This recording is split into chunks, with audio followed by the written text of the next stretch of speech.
আসসালামু আলাইকুম বন্ধুরা, সবাই কেমন আছেন? কালকে যে ড্রেসটা করলাম ওইটা দেখালাম, পুরাটা এরকম। আর একটা নতুন ড্রেস তৈরি করলাম, এটাতে হ্যান্ড পেন্টিং করব।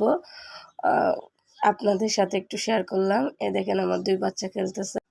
ছোটোখাটো একটা ব্যবসা শুরু করতে যে অনেক টাকা লাগে তাই না, আপনি অল্প টাকা দিয়ে আগে রানিং করতে পারেন, আস্তে আস্তে আপনার ব্যবসাটা বাড়বে।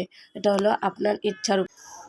আমি যখন কাজটা শুরু করি তখন আমার কাছে কোনো টাকা ছিল না। আমি একজন থেকে কিছু টাকা ধার নিয়ে একটা ড্রেস শুরু করছিলাম। ফার্স্ট একটা ড্রেস হ্যান্ড পেন্টিং করা।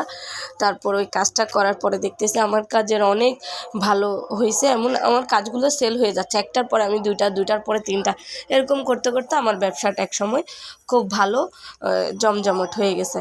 তো আপনাকে পরিশ্রম করতে হবে। এরপর আমি সেলাই মেশিন থেকে এবার সেলাই করে আয় করতেছি। আল্লাহর রহমতে ভালোই চলতেছে। বর্তমানে একা সংসার চালানোটা অনেক কঠিন।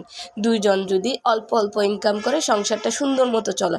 এখন আপনি পারেন না এটা বলবেন যে আমি পারি না কোনো শব্দ নেই। আপনাকে চেষ্টা করতে হবে যে আপনাকে বাইরে যেয়ে শিখতে হবে এরকম তো কোনো কথা নেই। আপনি মোবাইল দেখে কাজ শিখতে পারতেছেন।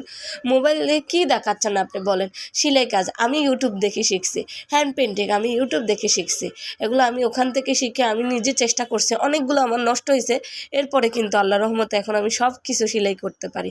এখন আপনি কি করবেন সেটা আপনি ডিসিশন নেবেন, বা আপনার যেটা ভালো হয় আপনি সেটাই করতে পারেন। আমরা গৃহিণী, আমরা সময় পাইলে ওইটা কাজে লাগাই, ওটা শুয়ে বসে না কাটাই, টিভি দেখে না কাটাই। ওটা আপনি একটা কাজ করেন, সেটা আপনার জন্য ভালো, আপনার ফ্যামিলির জন্য ভালো।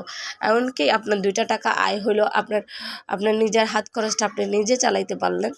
এই আর কি। অনেক কথা বলে ফেললাম। আমার ভিডিওটা ভালো